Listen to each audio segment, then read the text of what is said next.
What's happening, Lazy Bunch fans? Dan here, and we are finally in our new setup doing another Lazy Bunch question and answer video. Huzzah! Oh man, it has been an obnoxious amount of time since my last question and answer video. Oh my god, it's been a year. Oh man, I have not realized how fast the time flew by. You guys have submitted a lot of questions to me since October of last year, and more importantly, a lot has changed since then. But before we dive in, let's talk about our first big change. As you can see, the scenery is much different than the previous locations that we filmed at. Everything's out of boxes, everything's out of storage. It's just fantastic, guys. Like, I am so happy that our next Machinima is gonna be like much more streamlined than it was before. Okay, so let's jump right into this because there's a lot of questions to go over. Now, funny enough, I'm actually gonna split the amount of questions I have into two separate videos because there's just that many questions since last year. I'm hoping to do these question videos like once a month at least, just so then you guys are always seeing my face. If you're new to the channel, make sure you click that subscribe button down below. If you have a question for me,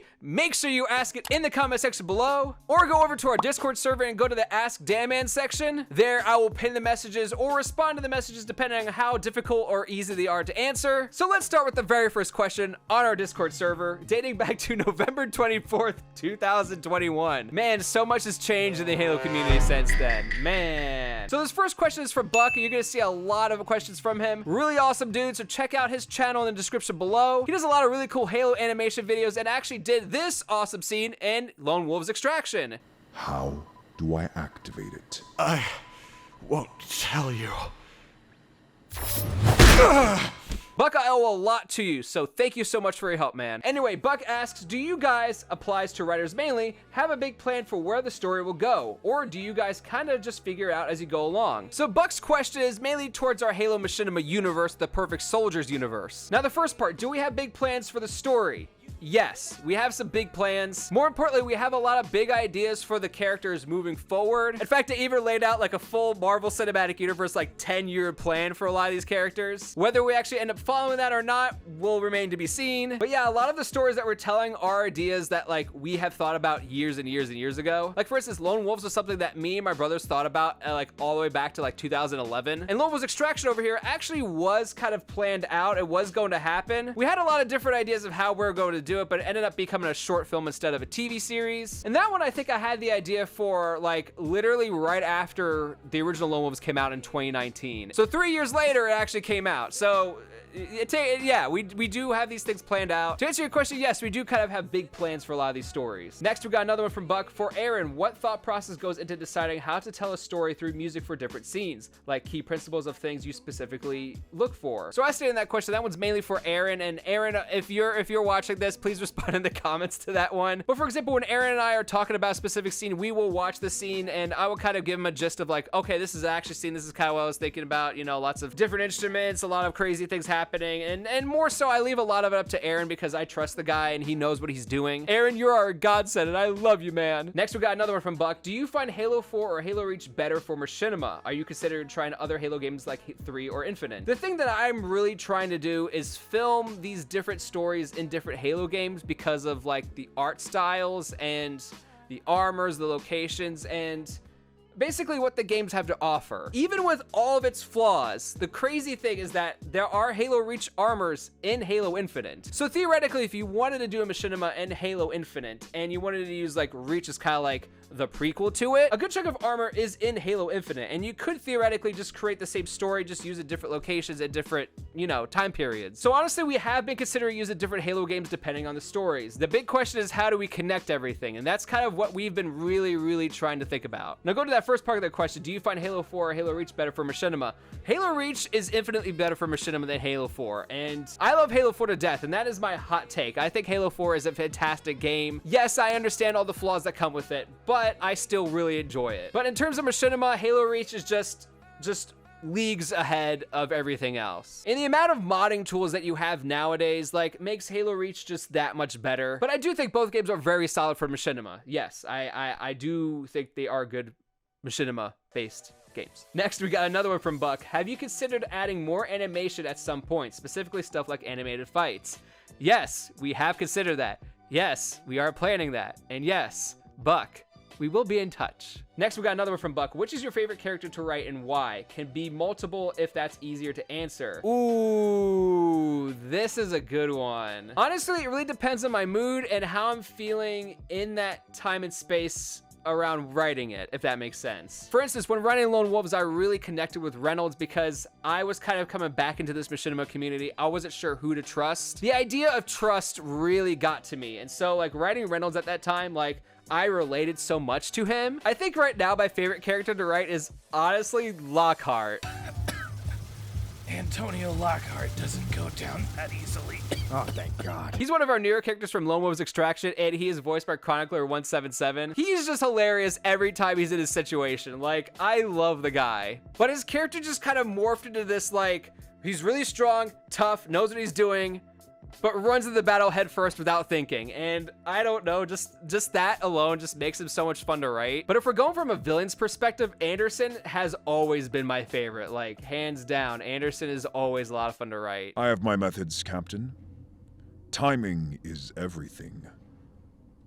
Are you at least happy I left your friend behind? And from a writer's perspective, we don't really know much about Anderson's history. We kind of just know his family tree a little bit. So with that in mind, it kind of leaves the door open for like a lot of possibilities. It's a lot of fun to write these kind of things. The origin stories for these characters are going to be amazing. All right, we're finally on the last big question for Buck. What thought process do you go through to write characters like Anderson and Delilah? Is there more to the story on either character? Why can't I read this? Is there more to the story on either character that we'll see in future installments, such as redeeming qualities or a part of the picture we're missing? Just like I said with the last question, there's a lot left to their history that we just don't really know about. Redeeming qualities, I mean, Delilah, there's a few things that we have talked about, but nothing that we are really thinking like redeeming wise. There's a lot of history between a lot of these characters, and I think you guys are really gonna enjoy how these all just kind of connect. Halo9884 asked, when did you get the idea of having an all-female cast? Okay, so this is for Reclaimer. Reclaimer was such a big thing because we wanted to do an all-female machinima. And there are a couple of those out in the machinima community, but none that are like so mainstream. And so I came up with this idea a couple of years back. I think this was during the time of Perfect Soldier Elimination back in 2017. And my brothers and I were talking about like the male to female ratio in Halo machinimas. And like almost every Halo machinima, including some of our own, there's like maybe a few females and they're always the love interest. And so as we're writing Perfect Soldier Elimination, we said, okay, we gotta somehow break this mold. Perfect Soldier Elimination, again, has a couple of females in there, and one of them does turn out to be a love interest. So this idea for Reclaimer kind of spawned around then in 2017. And so again, another 3-year development arc. So that's where the idea originally came. And like I said, we've seen so many machinimas where there's not a whole lot of female representation, and we really wanted to do something different with that. And more importantly, we hope that, you know, some female gamers, female aspiring machinima directors watching these might want to do their own female-based project one day. I don't know, but I think the idea of just doing this was something so important to us. Like if Lone Wolves and Perfect Soldier Elimination were going to be complete failures, we knew we still wanted to do Reclaimer regardless of what happened with those. So yeah, this was a couple years in the making, and like I said, we've always kind of had this idea. It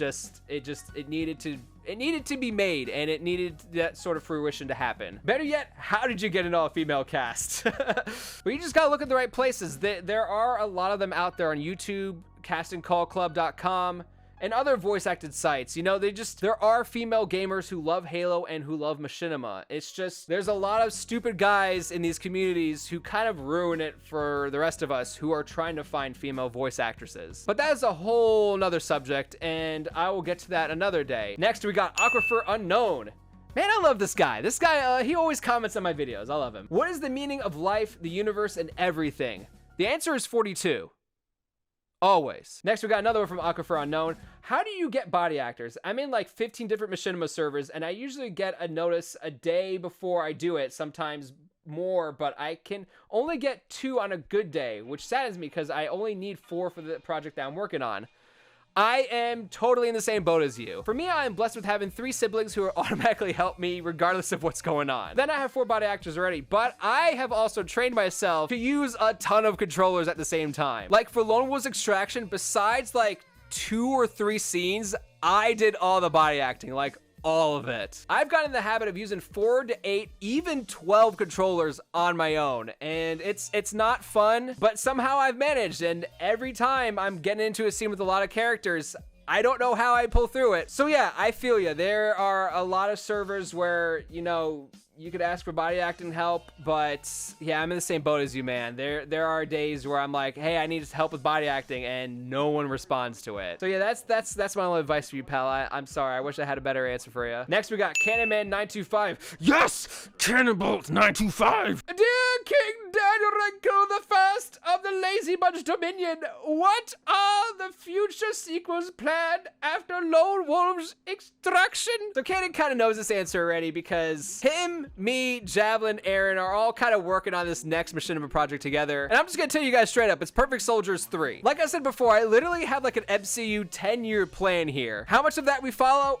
I don't know, but a lot of these ideas are slowly taking shape and starting up. So there's a lot of exciting projects in the future. Like there's a lot of sequels and stuff planned. And more importantly, there will be a Lone Wolves 2. It's gonna happen. There will be a Reclaimer 2. That's 100% happening as well. So yeah, there's a lot. There's a lot that we're doing. There's a lot of exciting things. Ah, yes, Buck is back with more questions. Buck asks, what inspirations do you take with writing Lone Wolves? So like I said, Lone Wolves 2019 was a lot of ideas that we had in 2011. So in terms of actual like inspiration, Lone Wolves to me is like Captain America. I don't know why, but I've always seen Lone Wolves as kind of like the spy thriller, like not so much James Bond, but a little bit more like militaristic, but like still kind of like that spy-ish aspect to it. I've always seen Captain Reynolds and Agent Hudson as kind of like Captain America and Bucky. And that's kind of like how I've always seen the two of them, and it just that's part of the inspiration that I get. Buck also asked, have you considered doing any spin-offs from Lone Wolves Reclaimer? So I've already mentioned the other projects that we have going on, and I mean, if you really look at this universe, Reclaimer is kind of a spin-off of Perfect Soldiers, and Lone Wolves is kind of a spin-off in of itself. But in terms of spin-offs from those projects themselves, we've really talked and tried to do like a Lisa Fields type story. The problem with that one though is every time we have a good idea for it, it just doesn't really like feel right, or better yet, we don't really feel like we've done enough to give her justice. And so we're trying to build upon her a little bit more, build the universe around her a little bit more, and put her in situations that will ultimately lead to a spin-off for her. More importantly, from Reclaimer doing a Twilight Ava kind of story, we're not sure if whether we should make that a prequel or like a future story later on, but we're playing around with these ideas. We definitely want to do more stories about these characters, but we're just trying to figure out how exactly we should do it, and if these spin-offs are actually warranted in the grand scheme of this universe, if that makes sense. Next, Buck asked, how do you prepare yourself with writing Lone Wolves? It goes back to the inspiration thing. I mean, like I said, I have to be in the right headspace for some of these characters, but more importantly, being inspired by the content that's going on in the community at the time. Like right now, Halo Infinite is kind of like the big thing, and I'm not really sure how that fits into Lone Wolves per se. Like a lot of these stories, I have ideas, and we have like the overall like arc of the characters and things laid out. But once I start writing, I just kind of go with it, and that's when Javelin and Cannonbolt come in and tell me, hey Dan, this was a dumb idea, let's not do this. So I don't know, the overall stories are things that I have laid out in my mind, but some of the little ideas and like seeds that I plant in, those things are just like kind of added as I go. So there's not really a way I prepare for writing, I guess, if that makes sense. Oh man, Buck asked the most important question here. Will Greg get a cameo in your series? So funny enough, Greg actually did have a line in Reclaimer, but it was unfortunately cut. I forgot how the scene went itself, but he did the voice of like a freedom fighter, like pilot or something, and basically told the Reclaimer team to dock their ship at a certain docking station. And it felt like the line was just kind of forced in a scene that wasn't really necessary. So it was just cut. But yeah, maybe one day Greg will cameo again, or who knows, maybe he'll get a character. We'll have to see. Buck also asked, what was the hardest part in undertaking Lone Wolves Extraction? If I'm gonna be completely honest, Lone Wolves Extraction was probably the easiest machinima that we have put together like ever. Now I don't mean easy like, oh, I just picked up the controller, filmed one thing and it was done. Like no, there were definitely a lot of difficult things that happened. But I think in terms of like risk, like Lone Wolves Extraction had like zero risk to it, and it was like we made it for fun. Back in the day, Perfect Soldier Elimination was a machinima that I like had to make sure it was perfect because it was our way of coming back into the community. Lone Wolves was our first spin-off, so a lot was riding on that, and if that didn't work, we were probably gonna scrap every other spin-off idea and just make the Perfect Soldier universe. And then Reclaimer had an all-female cast. Again, we were gonna make that regardless of what happened in Lone Wolves, but there was still a lot of weight to that. Like there was a lot of pressure to make sure that this machinima worked. And then with Lone Wolves Extraction, like we literally just sat down and said, you know what, there's some other stories we want to tell with these characters. let's just do it. And more importantly, we streamlined a lot of the things that we learned from Reclaimer, like doing special effects, writing music, getting the cast together, like all those things like we learned from Reclaimer and just implemented that so much better in Lone Wolf's Extraction. But I would say probably the hardest part of Extraction is probably the script itself. Like we knew what we wanted to tell, but we kept going back and forth on whether to do this as a full season, like a Lone Wolves 2, or making it into the mini movie that it is today. Like there were a lot of debates going back and forth on how we should do it. And ultimately the reason why it turned into a mini movie was because we have utilized Halo 4 so much that there wasn't anything else we could do. We were literally in a box. So for Extraction, we had to get really creative on why we're revisiting certain locations, and if we made a new Forge map, that map was something that we have never been to before. Then Buck asks, what was the easiest part to undertake at Lone Wolf's Extraction? Okay, again, like I said, there wasn't much risk to it. The easiest part was probably the voice cast, as always. The cast is always really cool and really chill and really easy to work with. Like, everyone knows exactly what they're doing. So my job directing talent is really like, it's non-existent almost. So yeah, the voiceovers and casting were the easiest probably. Another question from Buck. Have you learned something new that you want to take with you into the next installment? So this is not so much that I have personally learned, but as a team, we've learned how to work with people who know animation, particularly you, Buck. Like, we now understand the process a little bit more. We now know what it means to have special animation. And so I think that's the biggest and newest thing that we're really most excited for the next project. But animation is the next big thing. And we are slowly trying to figure that out. And more importantly, working with you on trying to figure out how to make this work in the future. Next, Buck has another question. Will you be doing more Machinima tip videos? Honestly, I really liked doing those Machinima tip videos, but they never really had a lot of views and people didn't really watch them that much. And we didn't even get to talk about the topic that I love the most, which is pre-production. Man, I love doing schedules, shot lists, script writing, storyboards, all the pre-production stuff. Like, I love all that stuff. And we didn't even get to talk about any of those. So I don't know, maybe one day I'll do more. Will Anderson's final form be in a volcano finding Reynolds who punches boulders? I mean, I'm not opposed to it. Do you think you'll do a Disney Machinima due to the extensive knowledge and experience? I mean, there is that new Disney game that came out, so I could theoretically do a Disney-based Machinima, but I probably could do like a Halo Machinima, like talking about Disney. I know I definitely wanted to do a Disney Infinity Machinima when that was big back in the day. It sucks that that game's like irrelevant now. Like, I have so many figurines of that game. Like, man, it was so fun. Is Walt Disney actually frozen underneath Disney? No.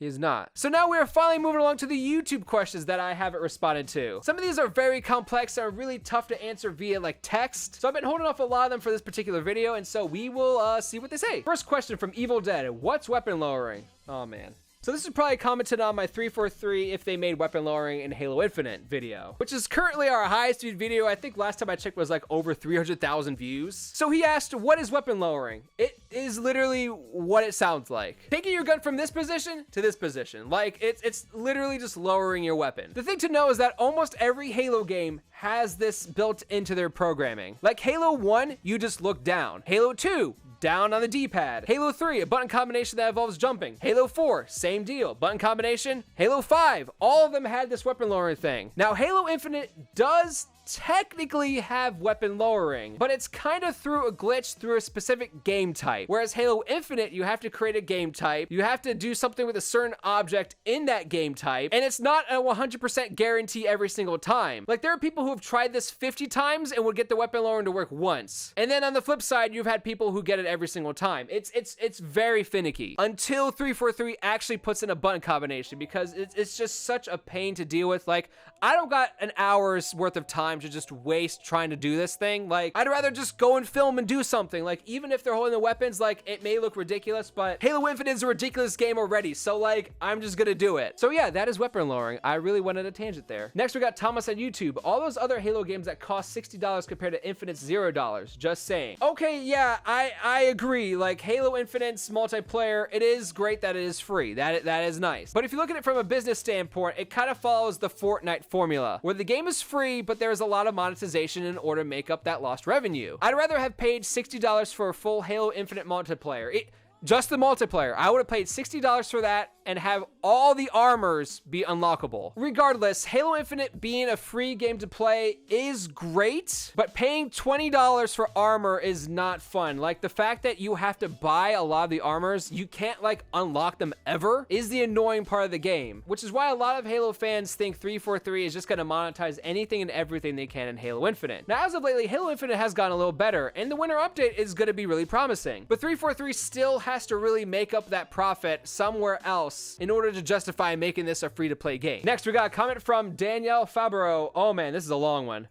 This shouldn't have Spartans in it. Oh yeah, so I remember reading this. This is actually a comment for the Lone Wolves Extraction teaser trailer. Just right off the bat, dude, I really appreciate you really looking into the Halo lore for this comment. I actually learned a lot from this comment. Like, there's a lot in the Halo universe that I had no idea about. But I'm not even gonna fully dissect this thing because, to answer your first question, this Machinima has nothing to do with the Halo universe. Yes, there are aspects of the Halo universe like Halo Rings, UNSC, Covenant, and even Halo Reach was name dropped at one point. Like, there are things that take place in this universe that are in the Halo universe, but this is not the Halo universe. Like, Master Chief will never be in this, and more importantly, the events of the Halo games have no influence on this universe whatsoever. So while I do appreciate you looking fully in depth in the Halo universe, our universe has nothing to do with that universe. So, yeah. And lastly, but solely not least, we have Luis with his final comment on YouTube. I thought this was going to be a series, not a movie, but still good as always. And this is pertaining to Lone Wolves Extraction. Again, going back, yes, I know a lot of people thought this was gonna be a series too. Like I said, again, Halo 4, we've utilized that so much. Like, there was really nothing else we could have done. Like, we even talked about making it into a Lone Wolves 2. But every time we expanded on the story, we just kept hitting with roadblock after roadblock. Now, we did do a lot of cool things with some deleted scenes and like expanding the world and using some other maps, including even Halo Reach maps that we never got to use. But again, I'd rather have quality over quantity. Like, it just became a thing where, like, okay, how do we even put this together? And like, how do we tell the best possible story without just dragging it on for no reason? But thank you for the positive comment, Luis. I really appreciate that. And that is gonna wrap up today's question and answer video. Like I said, I've only gotten through half the questions from last year, so another one of these videos will be coming out next month. But until then, if you guys have any questions for me, whether it be through Halo Machinimas, Halo Shorts, live action stuff, the Perfect Soldiers universe, Disney questions, literally anything and everything, if you want to ask them, comment them down below. Go to the Discord server, go to the Ask Dan Man question area, ask me any and all questions that you have, and I will answer them in the future video. Thank you, everyone. Like, comment, and subscribe as always, and I will see you all next time. Grenade!